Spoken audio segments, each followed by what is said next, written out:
If you want to support the Missing Witches Project, you can do so by buying our book, reviewing it on Amazon and Goodreads, using offer code Missing Witches when you shop at Foxglove Farm, become a Patreon patron, or pick up some Missing Witches merch at TeePublic. You aren't being a proper woman, therefore you must be a witch. You must be a witch. As ever, we witches watch for the signs, listen for messages, delight in the receipt. This episode is one of those times. I had chosen my 3 witches for season 5, and then I discovered that one of them has a posthumous memoir coming out this summer. So I went back to Risa and my ever-swelling list of witches we've found, and Mayumi Oda's name leapt out. I myself discovered Mayumi via Star Goodie's Goddess in Art series. The web expands. So I decide Mayumi is my 3rd witch. I examine her catalog and order a few of her books.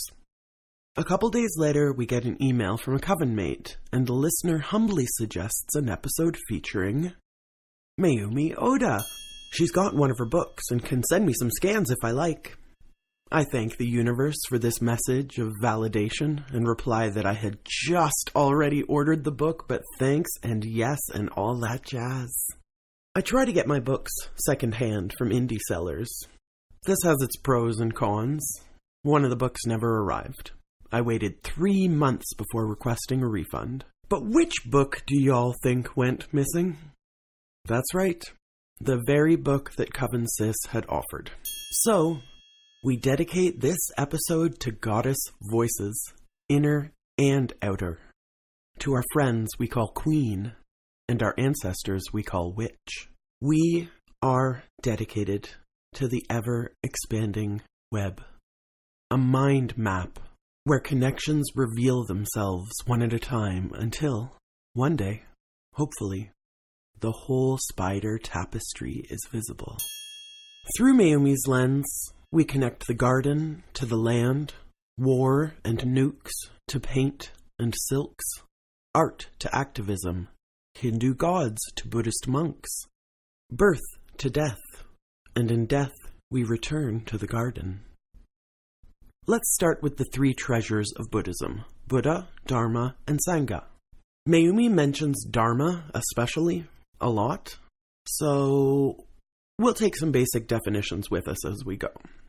The 3 treasures, aka the 3 jewels, are the Buddha, the fully enlightened one, the Dharma, the teaching expounded by the Buddha, and the Sangha, the monastic order of Buddhism that practices dharmas.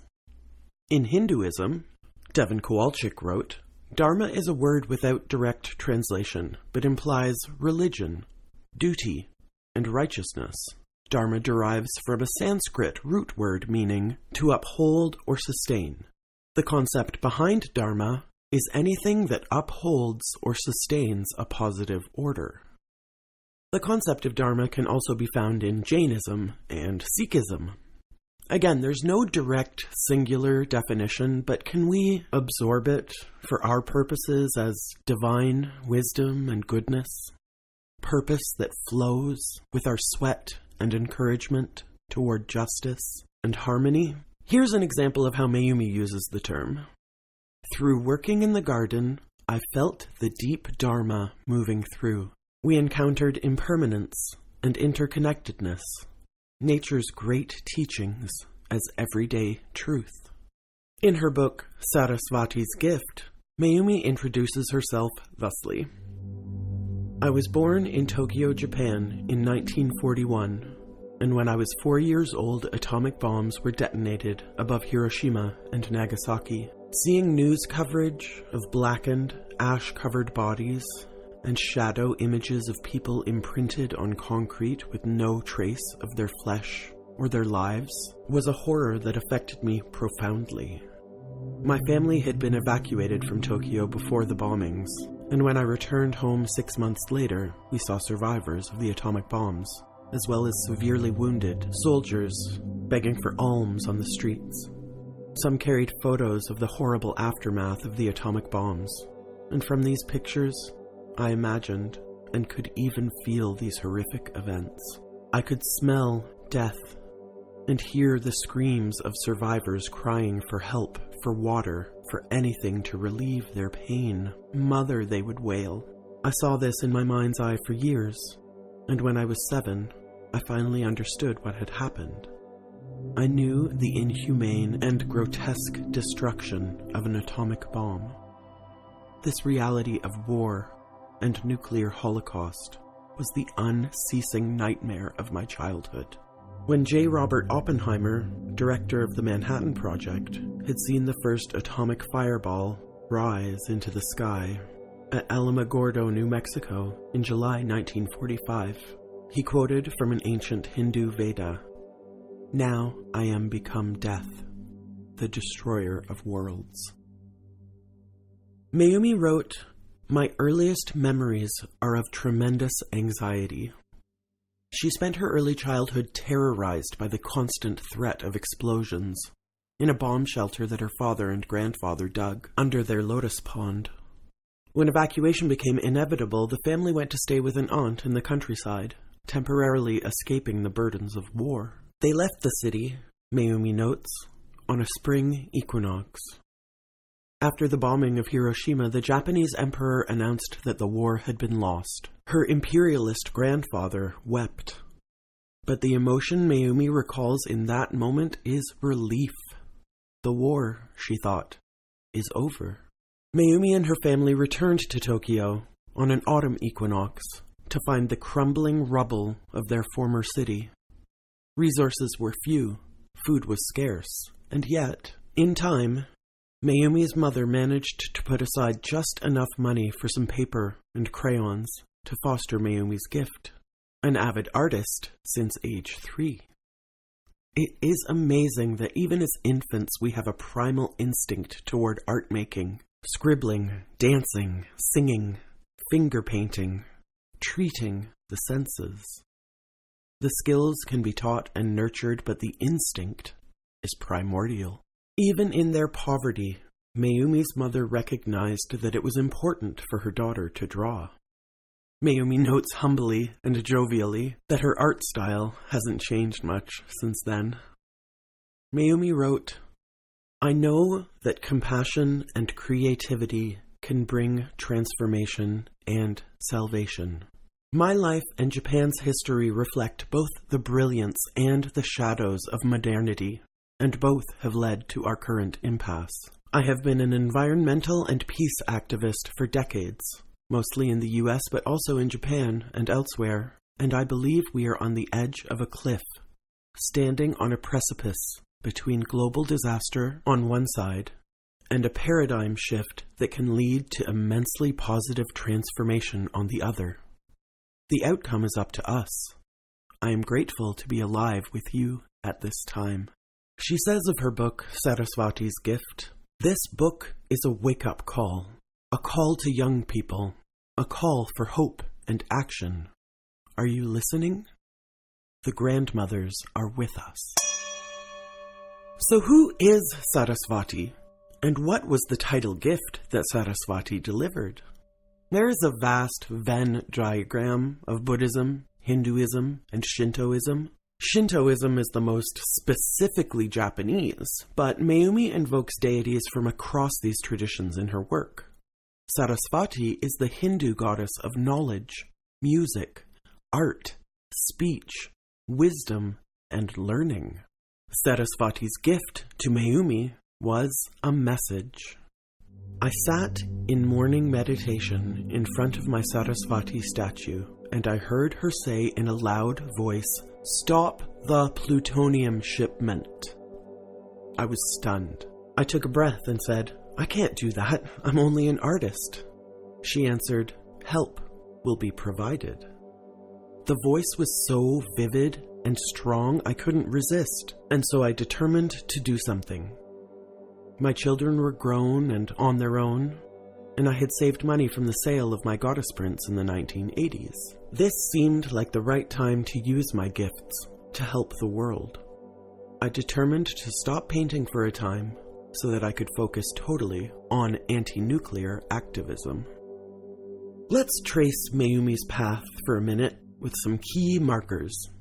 In Japan, she met and fell in love with an American. They shared many values that were in contrast to Mayumi's largely imperialist upbringing. She wrote, "The 1960s brought student revolution in reaction to post-war resentment and the lack of democracy in Japan, and my friends were passionately involved in radical politics. Mayumi and John were, to quote Mayumi, young, and we inspired each other. They married and had an exhilarating life together, including 2 sons, relocating from Tokyo to New York City."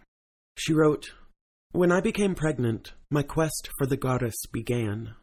My small body was changing every day to give birth, and I had a strong urge to create large-breasted female figures. I was making etchings, and from the black aquatint background, goddess emerged." In the Star Goody Goddess in Art interview, Mayumi explains that despite being well-versed in goddesses of religion, the work of Maria Gimbutas and other goddess scholars had not reached her yet when she started creating these goddesses in that primordial image. This was pre-internet, so information moved a little bit slower. Mayumi had a strong urge to create something that she would later discover echoed within an ancient and eternal cavern.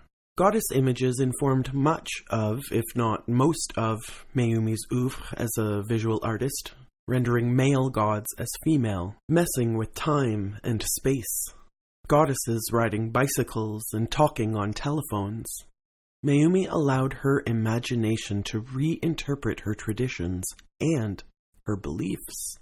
In doing so, she established herself as an artist. I will note, though, that she doesn't have a Wikipedia page. Can one of our wiki witches get on this, please? Missing witches find each other and support each other, and one amazing way of doing that is by supporting our friend and ally and soulmate sponsor at Foxglove Farm. Yeah, the coven boxes are a great way to feel connected.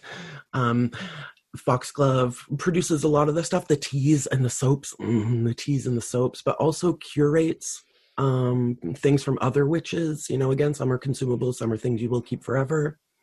So it's a mix of things. Yes, a mix of treasures. And it comes every month, and it just gives you a little feeling like Foxglove cares about you. Yeah, get that anxiety if you can. Get that in the box, or just go get it from her website, from Foxglove Farm. That shit is magic and will soothe you and help you return to your power in these insane, depleted times. Go check it out, guys, and don't forget to use offer code Missing Witches. Foxglovefarm.com.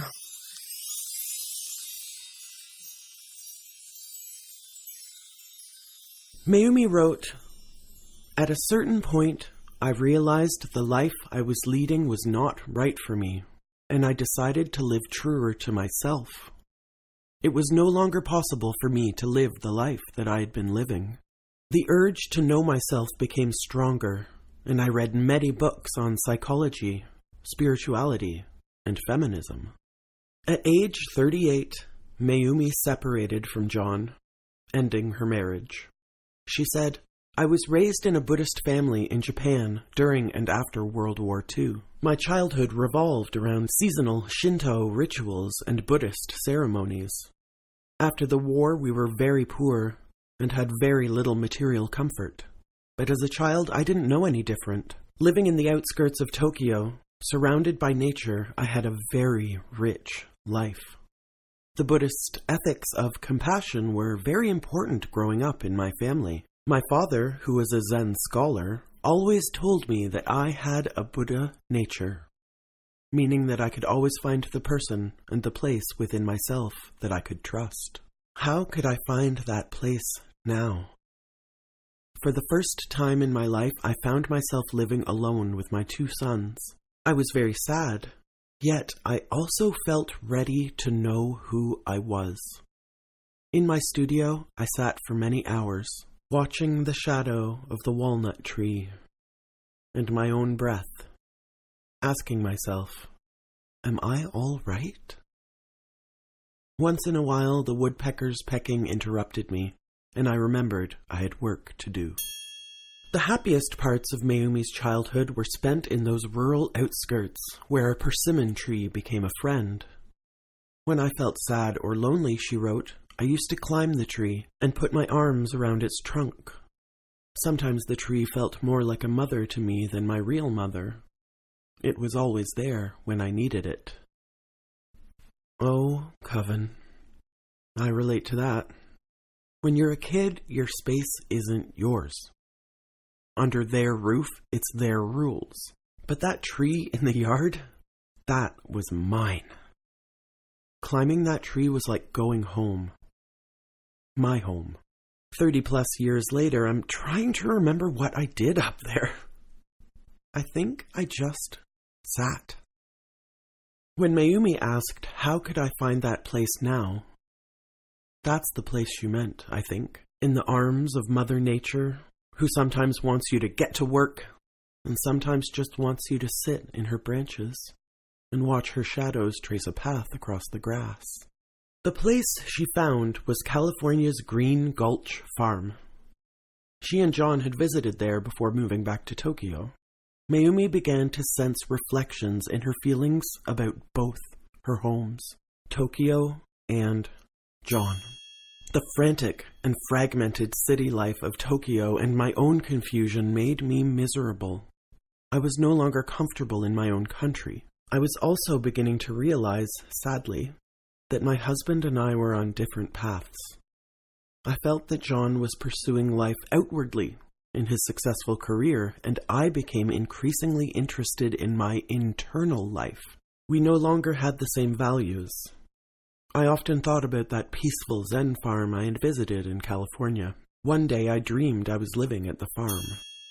As many of our missing witches have done, she had a dream, so then she did it. She moved to Green Gulch Farm, built her studio, which she calls Spirit of the Valley, and lived there for many years. Each day we noticed the changes of the moon, she wrote. Now I understood why I was here in California practicing Buddhism with American and European friends. In Japan, Buddhism for me was like the dusty sutra books on the altar. Here it was alive, taking new form. The ancient Buddhist teaching of interconnectedness is enriched by the Native American tradition of reverence for the earth. I want to see the blossoming of this new hybrid flower, and I know that we at the farm are all part of this process. Mayumi has said that art making is the thing, that her paintings are a byproduct of a life lived through art. As White Feather Hunter put it in one of our chats, it's to value process over product. The material piece, the painting, the poem, the song, is a secondary result, unintended but inevitably produced in doing or producing something else. Byproduct. Some people hesitate to take on the label artist, in the same way some struggle with the word witch, haven't earned it, may be intimidated, may be bound up in definitions and expectations. Under capitalism, we've been trained to focus on the monetary value of our time, and to assume that we should only do things professionally, or if we are good at them. I want to tell you about my mother-in-law, because maybe she is you. She and I bonded over art. Our first dates were always in galleries. She worked weekends in her suburban library's basement gallery. She is always suitably shocked and inspired by my takes on the provocative art we've seen. Last year, my in-laws moved out to the country near us, and mother-in-law retired from the basement gallery. So it was clear to me that it was time for her to start painting. After all, legendary folk artist Grandma Moses didn't really start painting until she was 78. For Christmas, we got her a full set of everything she might need to start her journey. Paints, brushes, canvas, sketch pad, and charcoal. Months have passed now, and I've stopped bugging her about it, but I have to think of Terry Tempest Williams. My mother-in-law's canvases were blank. I told her it doesn't have to be good. It doesn't even have to be a thing. I told her about needing a background for a graphic design piece. The hour I spent just painting pages green. 2 or 3 would have sufficed. I was having fun. I made 20. Art doesn't have to be anything. But mother-in-law refuses to take up space, even on canvas. Refuses to express herself even in the silent howl of visual art. Is this you? Sandra Huber talked on the show about automatic writing. If you have a blockage when it comes to the art-making process, try automatic painting. Gather whatever materials you can find. No need for fine pigments and horsehair brushes here. Close your eyes and just paint, or draw, or sculpt Play-Doh, with no notion of a final product. In this way, you cannot fail. If you try to draw an apple, and it doesn't look much like an apple, you can feel defeated. But if you set out to draw an amorphous message from the universe, there is no wrong answer. If you sit down to finger paint, get lost in the flow of joy and freedom and creativity for an hour, then hold up the finished piece and don't like it, don't find it aesthetically pleasing, and declare that it sucks, then you've lost the point.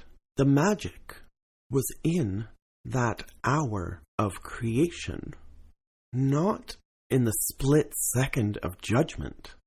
There is no wrong answer, only a million questions unfolding through the viscous squish of colors and imagination. I'll tell you again, I love painting. I am not a good painter, but I have a good time.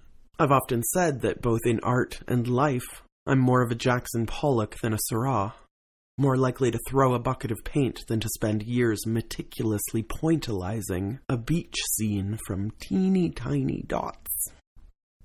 I want you to open this gate laughing, not with fear or judgment, laughing. You may find Dharma there, in the laughter, in the squish, the magic in the making. Imagination by necessity preceding invention. Mayumi wrote, "Nearly all the inventions we use in our everyday life date from the last half of the 19th century. Typewriter, phonograph, automobile, train, etc. The kind of lonely struggle these inventors went through must have been extraordinary. I can feel the excitement and the disappointment they must have felt, and admire their persistence in making their dreams a reality." We talk about the interplay between dreams and reality a lot around here, but Mayumi reminds us this is the basis for all technology. Making dreams reality. One of her paintings is of Samantabhadra, a bodhisattva, a person who is able to reach nirvana but delays doing so out of compassion in order to save suffering beings. Mayumi wrote, "Samantabhadra is the shining practice bodhisattva. She turns meditation into action and dream into reality. We tend to think there is someone out there to help us do this, but unfolding the path completely depends upon ourselves. When we become Samantabhadra herself, we can freely ride this wheel of Dharma and receive wonderful support from people, friends, and teachers."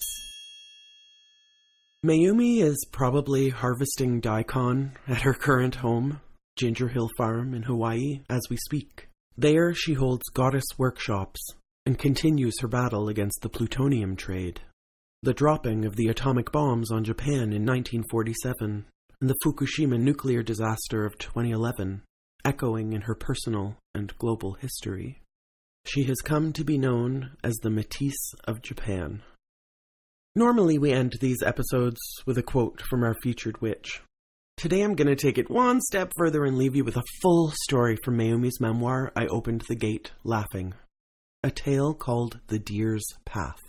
I feel like this story truly encompasses Mayumi's message. It's about wildness and control, nature's power and our own power, not as nemeses but as collaborators, watching and listening and laughing, riding the wheel of Dharma, looking to our gardens as extensions of the earth that feed our bodies and souls in a different way than the untamed beauty of nature.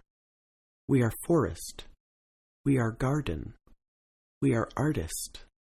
We are deer, turning meditation into action and dreams into reality. The Deer's Path. One summer day, when I went into the garden, I felt called by the creek. I put on long rubber boots and opened the gate to the woods. The stream was almost dry and showed its pebbly bottom, but some water was still running. I had forgotten how wonderful and mysterious it was in the woods. The alders were as tall as 70 feet, making a high green canopy, and underneath grew buckeye trees, hung with silver lichen, and pungent laurel and elderberries. A fat gray owl flew across under the canopy and frightened me. I waded down the creek bed and came upon a quiet, deep pool. I took my clothes off and plunged in. The water was ice cold and smelled like alder lye.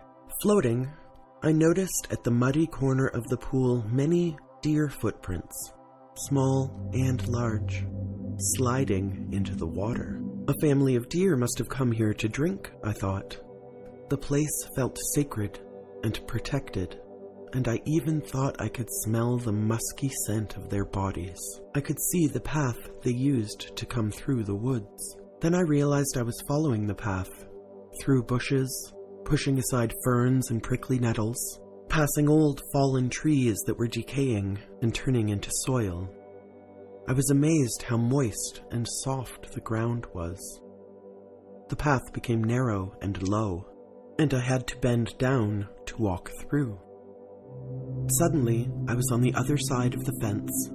I saw my pink house in the distance. I stood there and saw my garden through a deer's eyes.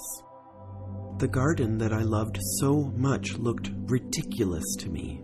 It had the self-conscious stiffness of a proper English garden, and now, in the summer heat, it looked dry and completely alien from the wild green of the alder grove surrounding it, as though it did not belong in this mysterious valley at all. I was dumbfounded. I had worked so hard for 7 years, making it my own paradise, putting a fence around it to keep the deer away. In this garden, I had felt safe and protected. In this sanctuary, I had sewn my torn pieces back together and found my wholeness. All these years, I had been trying to recreate the exquisite moment of utter freedom that I felt as a child, across the river, in the field full of dandelions and clover. But now I had taken the deer's path and had seen the other side of my fence. There were several gates around the fence. I opened them all. I felt energy from the woods and from everywhere pouring into my garden and into me. I was ecstatic. I did not need barriers to protect myself anymore. I started to laugh, hard, and ran into my garden uttering, "Thank you, thank you." At that moment, my garden became interwoven with that timeless playground of my childhood. The whole world became my garden. I decided to take the fence down.